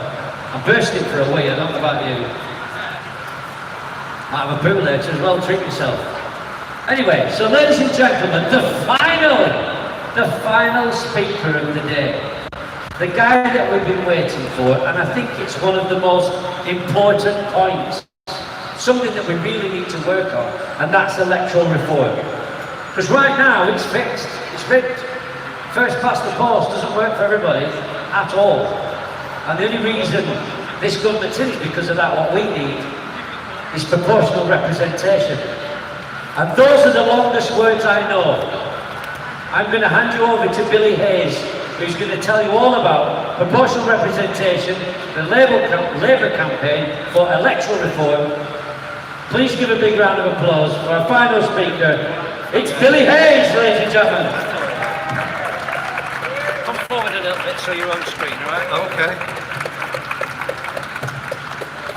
Let me see Well, thank you, everybody, and thank you for hanging about to talk about something that can seem very academic and might not have much relevance. You may think has no relevance to your daily lives. So I speak here today as a member of the Labour campaign for electoral reform. But I'm here today speaking on behalf of Make Votes Matter, which is a cross-party body that encompasses the Labour Party, the Green Party, Liberals and other people who believe our voting system is in need of big reform. Now, when you talk about reform and electoral reform, most people think, well, what a dull subject. There's a lot more important things to talk about. There's the coronavirus, the biggest drop in living standards in this country since Napoleonic times. Since the time when Napoleon was doing the rounds, our living standards have plummeted that much. So what possible use can proportional representation be to discuss it here today? But let's just look at a couple of figures. A Saturday afternoon, a couple of figures. To be a Scottish Nationalist MP, you have to persuade 28,882 people to vote for you, and you get a seat. To be a Conservative MP, you have to persuade 38,300 people to vote for you. To be a Labour MP, you need to get 50,122 people to vote for you. So you need a lot more votes to be a Labour MP than you would be a Scottish National. But that's not the biggest scandal. To be a Green MP, to get one Green MP, have a guess how many votes they got at the last election? 864,743, and they got one MP. who was a very well-known MP. The Tories, their 80-seat majority that they bang on about, they got 43.6% of the vote, and yet they got 56.2% of the seats. So there's a big disparity there. And let us remember this when we talk about the vote.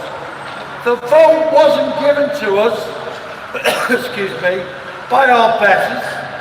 The vote was fought for by people like you today, hundreds of years ago. You may have heard recently of Peterloo. But you know what Peterloo was about? Getting one MP for Manchester. One. They didn't have one single MP, and that's why the Charters campaigned for the vote.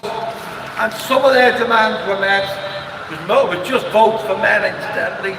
Wasn't votes for women. And if we're looking to celebrate votes for women, when is the anniversary? The 100th anniversary of the votes for women? When is it? 2028. Because in 1928, women aged over 21 got the vote. In 1918, it was women over 30. And of course, the great pub quiz question. The first MP ever elected to Parliament, and significant I'm speaking in this part of Liverpool. Who was the first MP elected to Parliament? Countess Markovic. And yet, we think when we went to school, it was Lady Astor. But of course, Lady Astor was the Tory MP that took her seat.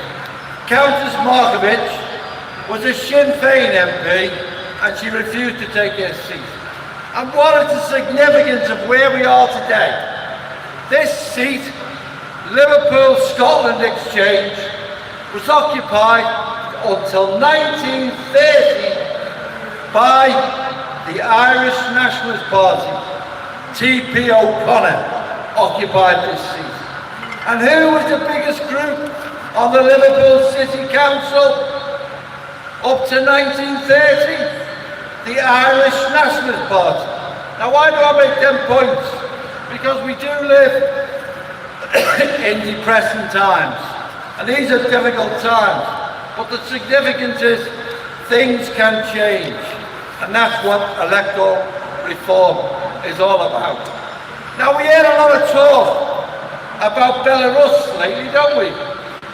Does anyone know what Belarus has got in common with the United Kingdom? It's the only country in Europe that has the electoral system we have. First past the post. Every other country in Europe has some form of proportional representation. In fact, 85% of developing countries have some form of proportional representation. Why is it important? Well, at the last election, 14.5 million people to vote never made a heap of the difference to the outcome of the election. Now, Gavin Barwell, some people may know who he is, but he used to be an MP for Croydon Central. He used to be an MP for Croydon Central, and he wrote a book, How to Win a Marginal Seat. And he said this in the book. He said only about 150 seats, and that's maximum, by the way, it's less than that, actually matter in an election. So we say this in Make Votes Matter, because let's be honest, in terms of how votes work, it's a small number of seats, 150 maximum, and probably less than that. So it makes a difference. We need a voting system in this country that reflects the will of the people, and that's what we've not got at the moment. One other little pub quiz question. Things in common with this country. This country has something in common with Iran. Only two countries in the world. These are good pub quiz question answers. Iran has an appointed second chamber, and we have an appointed second chamber called the House of Lords. And there's 90 people in that chamber. Only go there because of who the dad was. 90 people, and the rest are cronies and lackeys of the government, and we've seen how undemocratic it is. So look, one of the marvels of this age, we're all Zoom now, we're all Zoom savvy, and we're all, now when we say to them, not many of us, but the great thing about the technology that we've now got is that we can stream out, we can repost it. So what we'd like you to do in Make Votes Matter is go on our website, join Votes Matter, whatever party you're in, campaign to make sure every vote counts. That's what democracy is about. Every vote counts. And finality. So you're all out here today and you might feel, well, you know, what was the point of that? Remember this, as somebody once said, an ounce of activity, 1 ounce of activity is worth a pound of theory. Yeah. You made an activity today and made a difference. Thank you very much. Yes!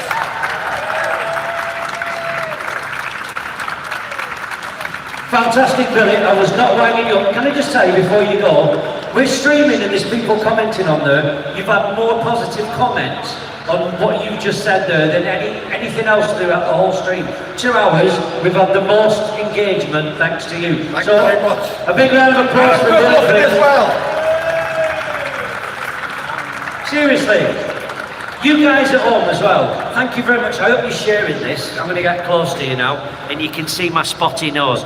Thank you very much for joining us and for being with us. We really appreciate it. If you can share this video, please. We're going to finish in a minute. We've got Tim doing a song for us. Thank you very much, everybody. Do you know what? It was worth the trip. And I've really enjoyed being here. We haven't gone yet. We're staying over another night. And I slept like a baby last night. I woke up at 3 o'clock screaming and I shut the bed. So, with that, I'm going to hand it over to Tim for the finals. Ladies and gentlemen, big round of applause, Tim Arnold. Oh, you're all over there. Can you all come that way a little bit? Whilst maintaining social distance, obviously. You know, we want to set a good example, right? But yeah, I'm just, that's it, great, lovely. Thank you, first of all, to those of you that have been here since 11 for sticking here and showing your solidarity, your belief, and your will for things to change. I'm going to sing a song, but before I do, I just want to thank the people that have put this together. They're people like you and me. There's no corporation or organisation behind people coming together on a Saturday afternoon and freely expressing how they feel about the lives they live and how they should be living them. This is really important. This is not a small thing. It might look like a small thing, but it's not. Each and every one of you are making something very special happen that we can communicate for a long time. Thanks to Christian here, because he's recorded it all and put it on the internet. Feel very privileged to come up to Liverpool again, and this is a place that has a certain magic that manages to ban a newspaper, right? This is if there's one city in this country that all the other cities could have a little dose of, it's Liverpool. And I really understand that a lot more in the last few years. I didn't know about it when I was younger, but I do now. And I have more friends here now than I did before. And this is a place that understands community and understands collective dreaming. You know, we've all got a dream, haven't we? We've got a dream of how we think we should live our lives, how the people we love and care about should live our lives. And just in case you didn't realise why we were here, that's why we're here. And there are two figures in Liverpool that I love. One of them is John Lennon, and the other one's Carl Jung. And somehow they both got meshed on the same street on Matthew Street. You know, one of the greatest visionary songwriters of the 20th century with one of the greatest writers about dreams on the same street now with his statue of Carl Jung. It's amazing. I only knew this a year ago. Anyway, there's a couple of quotes. The first one's from Lennon. And I want to say this in light of what it is that this is all about. A dream you dream is just a dream and you dream it alone. But a dream you dream together is reality. And that's the truth with what we want for the future of our cities and our country. Carl Jung said, "Who looks outside dreams, and who looks inside awakens." So we've all been looking inside ourselves, but today we've done it together. And that's real magic. You know, I think we need to do this kind of thing more often. And I'm not going to name them by name, but the ladies who are behind this event have done something really important, not just for Liverpool, the whole country, because we want people around the country to do things like this. You can tell us to stay a couple of meters apart. You can muzzle us so that you can't see our lips when they're moving. But this message will never be muzzled. And so please now, I'm going to introduce two of my friends. Please put your hands together for Larry and Lulu.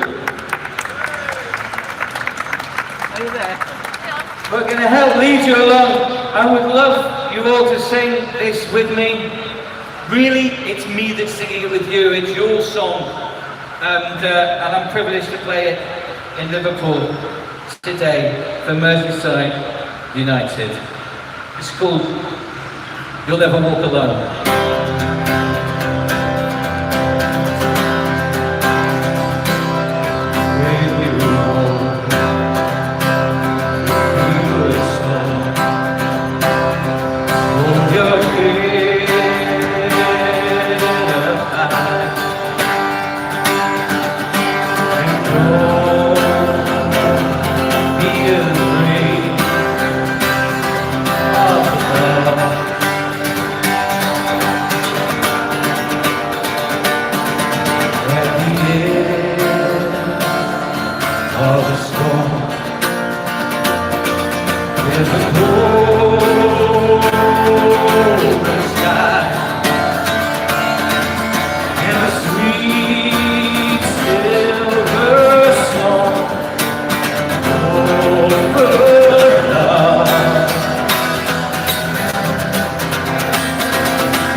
Thank you, Liverpool. My name's Tim Arnold.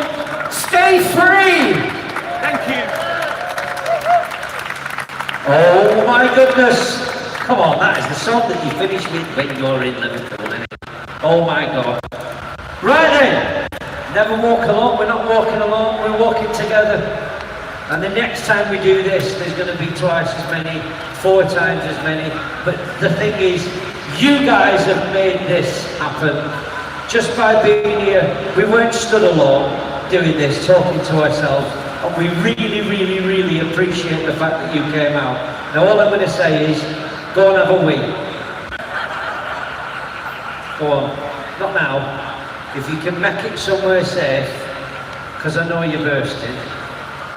I'm touching cloth, honestly. Right, so... Thanks everybody, it's been fantastic. Thank you. My name's Chris Strange. You can find me on Twitter at Chris Strange. You can get Holy Mole on there. And listen to our podcast. The podcast, Doc Strange and the Dude. You can get it on all media. Sometimes there's a bit of effing and blinding in there. I didn't swear once today, did I? I did really good, didn't I? I nearly did that, I don't know. So thanks everybody, it's been my pleasure. See you all again. Bye-bye now, thank you. We love you, we love Liverpool. Bye-bye now. Thanks for watching. Bye-bye now. It's a wrap.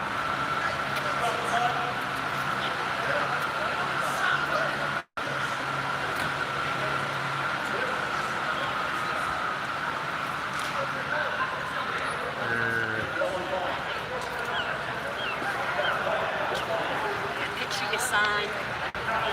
Yeah, I don't even know how to stop this. I've never done it before.